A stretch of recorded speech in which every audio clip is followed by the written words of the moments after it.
Assalamualaikum warahmatullahi wabarakatuh. Selamat pagi Ibu dan rekan-rekan yang berbahagia dan salam sejahtera untuk kita semua.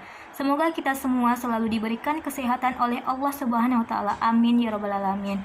Yang terhormat Ibu dosen pengampu mata kuliah Psikologi Kepribadian yaitu Ibu Juliani Siregar, MPSI Psikolog, beserta seluruh rekan-rekan di kelas D. Perkenalkan, nama saya Anissa Salsabila dengan NPM 218110161. Di sini saya berperan sebagai moderator pada kelompok 8 di mata kuliah Psikologi Kepribadian. Adapun materi yang akan kami bahas yaitu tentang teori Gordon Allport. Sebelum memasuki presentasi mengenai teori Gordon Allport, saya akan memperkenalkan terlebih dahulu dua anggota kelompok saya.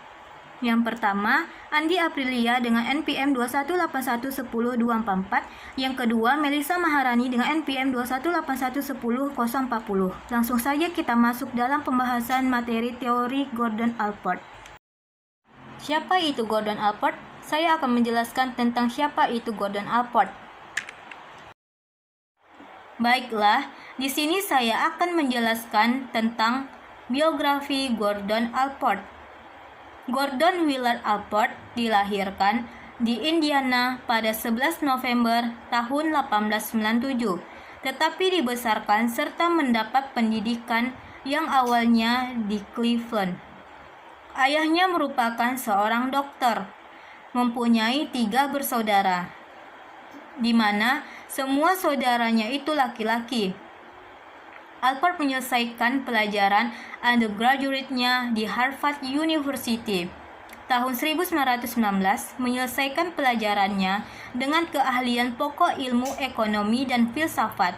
Setelah itu, Allport mengajar di Istanbul dalam mata kuliah sosiologi dan bahasa Inggris. Kemudian, sesudah itu, Allport kembali lagi ke Harvard untuk belajar dan tahun 1922 mendapat PhD dalam psikologi. Tahun 1922 sampai 1924 dia belajar di luar negeri yaitu di Berlin. Pengalaman dan belajarnya di luar negeri ini menyebabkan Allport besar perhatiannya kepada soal-soal internasional. Dan hal ini nyata sekali dalam kegiatan-kegiatannya selama 20 tahun berikutnya. Hal tersebut juga menyebabkan Allport menjadi juru tafsir psikologi Jerman di Amerika Serikat selama kira-kira 10 tahun. Sekembalinya dari Eropa pada tahun 1924, Allport menerima jabatan sebagai instruktur pada Department of Social Ethics di Harvard. Jadi, di sini Allport kembali ke keahliannya yang dipelajarinya di Harvard dulu. Pada tahun 1926, dia diangkat sebagai guru besar pembantu dalam psikologi di Dartmouth College. Allport berada di sana selama 4 tahun. Kemudian, kembali lagi ke Harvard. Allport memegang peranan utama dalam pembentukan Department of Social Relations di Harvard University. Suatu usaha untuk mengadakan integrasi secara sebagian daripada psikologi, sosiologi, dan antropologi. Ada beberapa karya Allport yang dapat dilihat dari tulisan-tulisannya antara lain yang pertama, The Psychology of Radio dengan H. Chantrill pada tahun 1935. Kedua, Personally, A Psychological Interpretation pada tahun 1937. Tiga, The Use of Personal Documents in Psychological Science pada tahun 1942. Keempat, The Psychology of Rumors dengan L. Postman pada tahun 1947. Bagaimana pendekatan Allport bagi teori kepribadian? Saya akan menjelaskan pendekatan Allport bagi teori kepribadian. Pendekatan Allport teori kepribadian ada 3. Yang pertama, apakah kepribadian? Yang kedua, apakah peranan motivasi yang disadari dalam teori kepribadian? Yang ketiga, apa karakteristik kepribadian yang sehat? Di sini saya akan menjelaskan terlebih dahulu mengenai apakah kepribadian. Allport memilih setiap frasa yang digunakan dalam definisinya dengan hati-hati agar setiap kata dapat menyampaikan dengan tepat apa yang ingin dikatakannya. Istilah organisasi yang dinamis mengimplikasikan integrasi atau saling keterkaitan dari beragam aspek kepribadian. Kepribadian merupakan sesuatu yang terorganisasi dan terpola. Akan tetapi, organisasi ini selalu dapat berubah sehingga digunakan kata dinamis. Kepribadian bukan merupakan organisasi yang statis, namun terus-menerus berkembang dan berubah. Istilah psikofisik menekankan pada pentingnya aspek psikologis maupun aspek fisik dari kepribadian. Kata lain yang digunakan dalam definisi yang mengimplikasikan tindakan adalah menentukan, yang memberikan gagasan bahwa kepribadian adalah sesuatu dan melakukan sesuatu. Dengan kata lain, kepribadian tidak hanya sekedar topeng yang kita gunakan, ataupun hanya sekedar perilaku. Kepribadian merujuk pada individu di balik tampilan luarnya, manusia di balik tindakannya. Melalui karakteristik, Alport berharap untuk mengimplikasikan individual atau khas. Kata karakter yang mulanya berarti suatu tanda atau ukiran. Istilah yang memberikan arti terhadap apa yang Alport maksud dengan karakteristik. Karakteristik ditandai dengan ukiran, khas atau tanda agar tidak dapat diduplikasi oleh orang lain. Kata perilaku dan pikiran merujuk pada apapun yang dilakukan oleh orang tersebut. Kedua kata tersebut adalah istilah majemuk yang dimaksudkan untuk melingkupi perilaku internal atau pikiran dan perilaku eksternal, seperti kata-kata dan tindakan. Penjelasan selanjutnya mengenai apakah peranan motivasi yang disadari. Orang dewasa yang sehat biasanya sadar akan apa yang dilakukannya dan alasan mereka melakukannya. Penekanan Alport pada motivasi yang disadari bersumber dari pertemuannya dengan Freud di Wina dan reaksi emosionalnya pada pertanyaan Freud, apakah anak laki-laki itu adalah Anda? Respon Freud tersebut mempunyai implikasi bahwa pemuda 22 tahun yang mengunjunginya secara tidak sadar berbicara mengenai obsesinya pada kebersihan dengan mengemukakan cerita mengenai anak laki-laki yang terlihat bersih di kereta tram. Alport bersikeras bahwa motivasinya cukup disadari. Ia hanya ingin mengetahui gagasan Freud mengenai suatu fobia yang terjadi pada anak laki-laki yang masih kecil tersebut. Ketika Freud akan berasumsi terhadap arti terselubung yang bersifat tidak disadari dari cerita anak laki-laki di atas tram, Alport lebih tertarik untuk menerima penilaian diri dari tampilan luarnya. Alport mengatakan pengalaman ini mengajarkan saya bahwa pada kedalaman tersebut, psikologi dengan segala nilainya dapat masuk terlalu dalam dan bahwa psikologi akan menjadi baik apabila mengenali dahulu semua motivasi yang terlihat sebelum masuk ke dalam ranah ketidaksadaran. Akan tetapi, Alport tidak mengabaikan kehadiran atau pentingnya proses yang tidak disadari. Ia menyadari sebuah fakta bahwa beberapa motivasi didorong oleh impuls-impuls yang tersembunyi dan dorongan-dorongan yang tersublimasi. Selanjutnya, saya menjelaskan tentang apa karakteristik pribadi yang sehat. Minat Alport terhadap pribadi yang sehat secara psikologis dimulai tahun 1922, yaitu ketika mendapatkan gelar PhD. Ketidakmampuannya dalam bidang matematika, biologi, kedokteran, ataupun manipulasi laboratorium membuat Alport untuk mencari jalannya sendiri dalam ranah humanistik dari psikologi. Ranah tersebut yang mengarah pada kajian atas kepribadian yang sehat secara psikologis. Beberapa asumsi umum dibutuhkan untuk memahami konsep Alport mengenai kepribadian yang matang. Pertama, manusia yang matang secara psikologis memiliki karakteristik berupa perilaku proaktif, yaitu mereka mampu bertindak secara sadar dalam lingkungannya melalui pendekatan-pendekatan yang baru dan inovatif, serta membuat lingkungan mereka memberikan respon terhadap mereka. Selain itu, kepribadian yang matang lebih dapat termotivasi oleh proses sadar daripada kepribadian yang terganggu, yang membuat mereka menjadi lebih fleksibel dan mandiri dibandingkan pribadi yang tidak sehat, yang akan tetap terdominasi oleh motif-motif tidak sadar yang berasal dari pengalaman masa kecil mereka. Ada 6 kriteria kepribadian yang matang yang diidentifikasi oleh Alport. Kriteria yang pertama adalah perluasan perasaan diri. Perluasan perasaan diri sama dengan memiliki keterampilan dan menyelesaikan tugas-tugas. Maksudnya yaitu, pribadi yang matang terus mencari untuk dapat mengidentifikasi diri dan berpartisipasi dalam kejadian yang terjadi di luar diri mereka. Kriteria yang kedua adalah memiliki hubungan yang hangat dengan orang lain, maksudnya yaitu dapat memperlakukan keluarga, teman, dan orang-orang yang ada di sekitar dengan baik, juga mempunyai kapasitas untuk orang lain dalam cara-cara intim dan simpatik dengan orang lain. Kriteria yang ketiga adalah keamanan emosional atau penerimaan diri, maksudnya yaitu mampu menahan diri dengan rasa aman tanpa adanya tertekan, tidak akan terus berkutat dengan gangguan-gangguan kecil, serta menyadari bahwa rasa frustasi dan ketidaknyamanan merupakan bagian hidup, sehingga dapat menyembunyikan rasa amarah tetapi dapat mengendalikannya dengan tepat dan tidak menyerah pada kekecewaan. Kriteria yang keempat adalah memiliki persepsi yang realistis mengenai lingkungan di sekitarnya. Maksudnya yaitu tidak hidup di dalam dunia fantasi atau membelokkan kenyataan agar sesuai dengan harapan mereka. Kriteria yang kelima adalah wawasan dan humor. Wawasan dan humor sama dengan memiliki pemahaman diri. Maksudnya yaitu mengenal dirinya sendiri, sehingga tidak mempunyai kebutuhan untuk mengatribusikan kesalahan dan kelemahannya kepada orang lain. Kriteria yang keenam adalah filosofi kehidupan yang integral.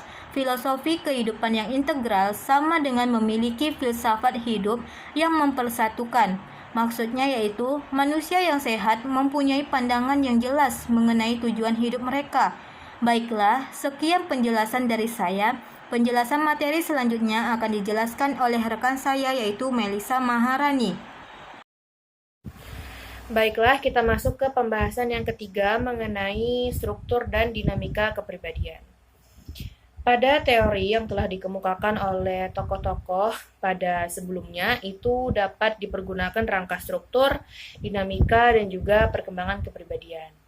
Namun, rangka ini tidak dapat dipergunakan pada teori Allport karena menurut Allport, struktur kepribadian yang dinyatakan dalam traits dan tingkah laku didorong oleh sifat-sifat, sehingga menurutnya struktur dan dinamika kepribadian itu sejenis. Nah, pada pembahasan ketiga ini, ada 5 pokok yang dapat kita pelajari seperti definisi kepribadian, watak, dan juga temperamen. Lalu ada teori disposisi atau teori sifat, ada proprium, ada motivasi, dan juga otonomi fungsional. Kita masuk ke pembahasan yang pertama mengenai kepribadian, watak, dan juga temperamen. Allport itu mendefinisikan kepribadian itu sebagai suatu organisasi yang dinamis dalam individu sebagai sistem psikofisis yang menentukan caranya yang unik dalam menyesuaikan diri pada lingkungan. Nah, organisasi dinamis yang disebutkan oleh Allport tersebut memiliki makna bahwa kepribadian itu selalu berkembang dan berubah walaupun ia berada di situasi dan sistem yang mengikat. Sedangkan kata unik pada definisi yang disebutkan oleh Allport tersebut merujuk kepada sifat individualitas yang mana setiap orang itu memiliki kepribadian yang tidak ada yang sama. Maksudnya itu berbeda, sehingga setiap orang itu memiliki caranya masing-masing dalam menyesuaikan diri pada lingkungan. Nah, sedangkan definisi watak menurut Allport itu adalah character is personality evaluated and personality is character devaluated.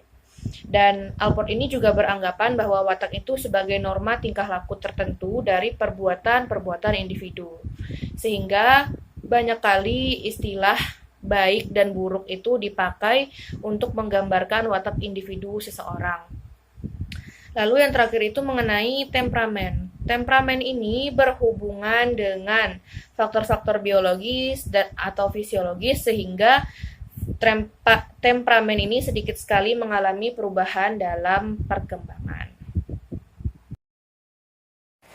Teori selanjutnya itu mengenai teori disposisi atau teori sifat. Yang pertama itu adalah perbedaan sifat dengan pengertian lainnya.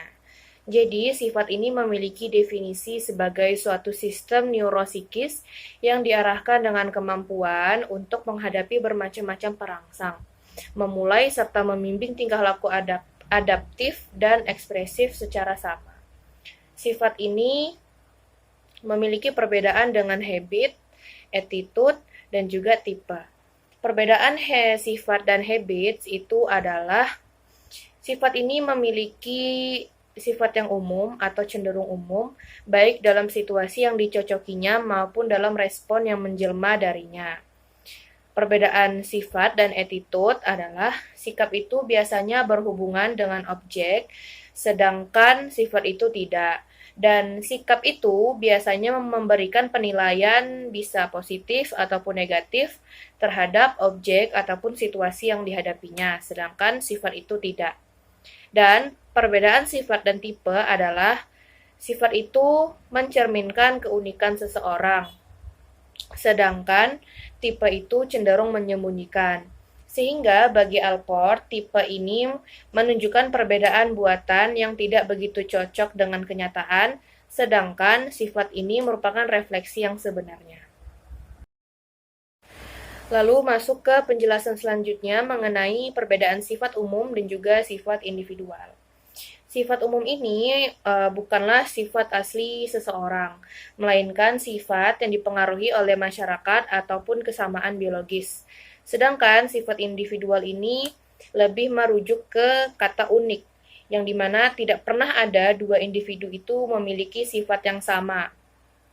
Meskipun ada kemiripan dalam struktur sifat dari individu, tetapi selalu ada corak ataupun keunikan yang membedakan mereka sehingga dapat dikatakan sifat itu bersifat individual. Setelah mengetahui apa perbedaan sifat umum dan sifat individual, kita masuk ke pembahasan perbedaan sifat pokok, sifat sentral, dan juga sifat sekunder. Sifat pokok ini merupakan sifat yang dominan dan berperan besar dalam kehidupan kita. Contohnya, sifat pemarah yang menjadi khasnya seseorang. Lalu, sifat sentral ini adalah sifat yang memiliki kecenderungan yang khas atau mencakup suatu keadaan yang lebih besar dari sifat pokok. Biasanya sifat ini itu lebih mudah ditandai, contohnya sifat penolong, sifat jujur, ataupun sifat yang posesif. Sedangkan sifat sekunder ini adalah sifat yang biasanya itu lebih terbatas, yang jarang sekali kelihatan namun ia itu akan menunjukkan atau akan terlihat pada situasi-situasi tertentu. Apakah kalian tahu apa itu kebebasan dan juga konsistensi sifat? Jadi, Allport itu berpendapat bahwa sifat itu dapat ditandai bukan dari sifat bebasnya yang kaku, namun dari kualitas memusatnya. Jadi, sifat itu cenderung memiliki pusat, dan di sekitar pusat itulah pengaruhnya itu berfungsi. Tetapi tingkah laku yang ditimbulkan juga serempak dipengaruhi oleh sifat lain, sehingga sifat itu tidak memiliki batas yang tajam antara satu dan yang lainnya. Nah, hal yang menandai sifat itu adalah konsistensinya. Sifat itu tidak dapat dikenal hanya karena keteraturan atau ketetapannya di dalam individu bertingkah laku. Namun pada kenyataannya ada banyak sifat yang saling menutupi satu dengan yang lain serempak aktif. Hal ini menunjukkan inkonsistensi yang jelas dalam tingkah laku individu yang relatif ditemukan. Baiklah, pada kali ini saya akan menjelaskan apa itu proprium. Jadi, Allport itu mengemukakan bahwa seharusnya semua fungsi self ataupun ego itu disebut sebagai fungsi proprium atau appropriate function daripada kepribadian. Fungsi-fungsi tersebut termasuklah kesadaran jasmani, self-identity, self-esteem, self-extension, rational thinking, self-image, dan juga appropriate striving. Nah, proprium ini digunakan oleh Allport untuk mendefinisikan perilaku ataupun karakteristik yang dianggap manusia sebagai sesuatu yang penting, sentral, dan hangat dalam kehidupan kita. Tetapi proprium ini bukanlah bagian dari kepribadian secara keseluruhan karena ada manusia ataupun banyak manusia yang tidak memiliki kepribadian ataupun karakteristik yang hangat ataupun sentral. Bahkan ada beberapa di antaranya itu yang termasuk dalam bagian perifer kepribadian.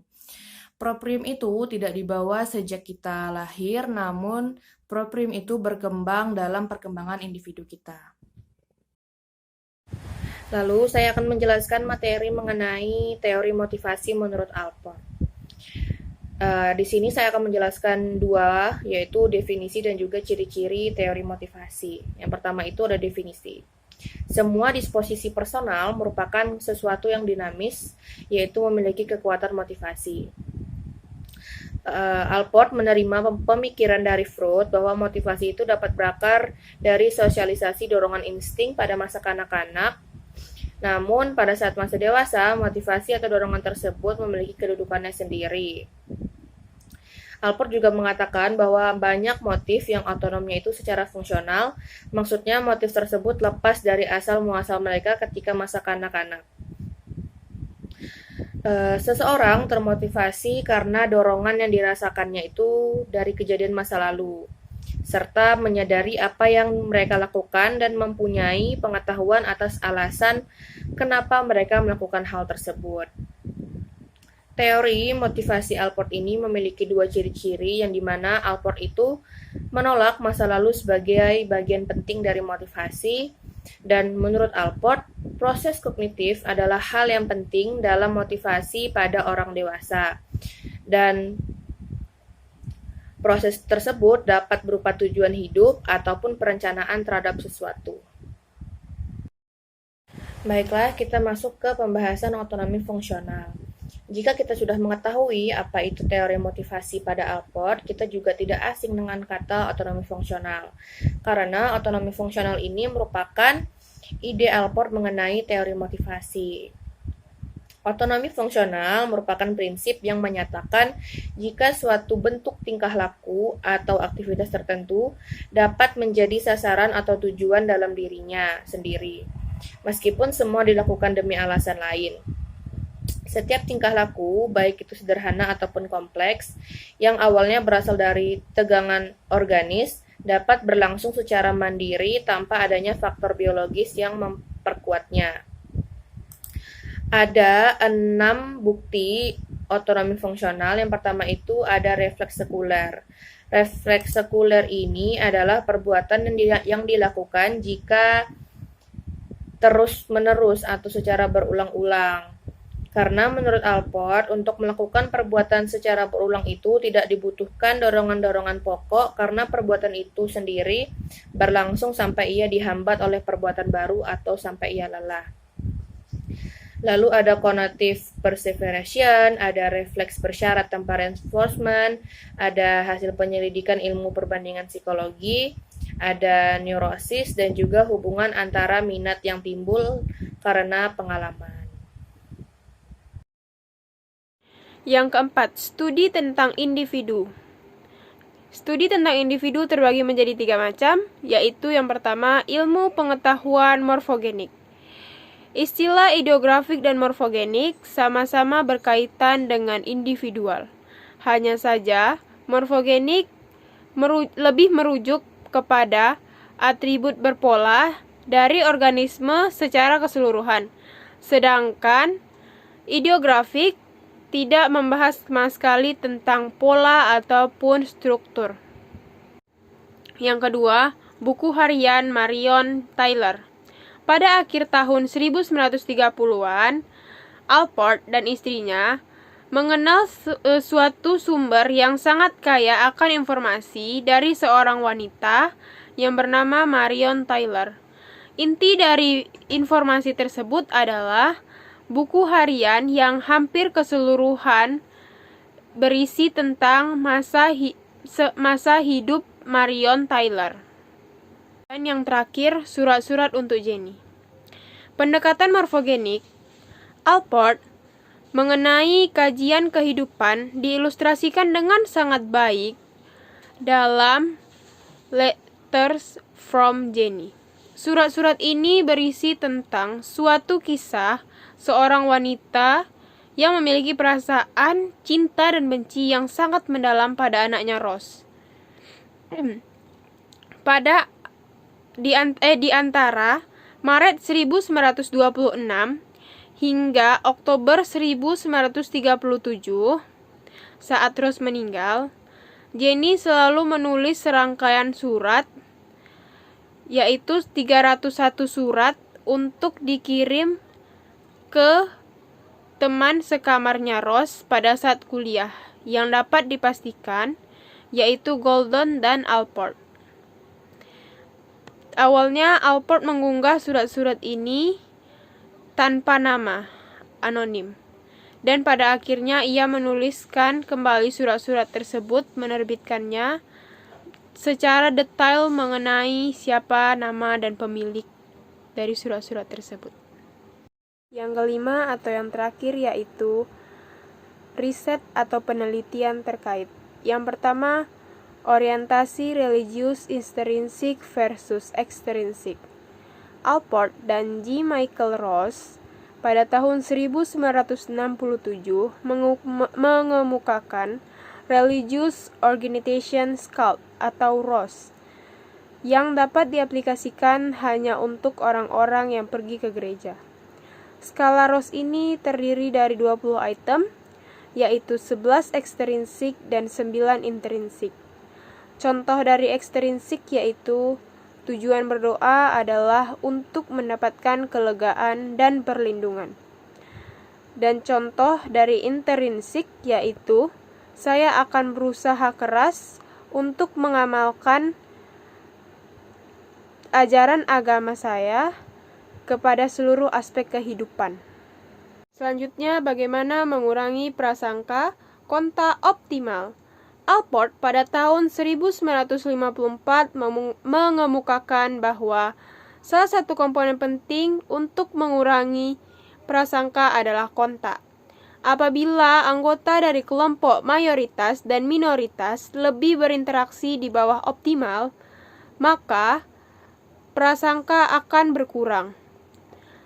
Hal ini kemudian dikenal dengan hipotesis konta atau kondisi optimalnya relatif sederhana, yaitu status setara dengan kedua kelompok, tujuan yang sama, kerjasama antara dua kelompok, dan yang terakhir dukungan dari figur otoritas, budaya, dan hukum.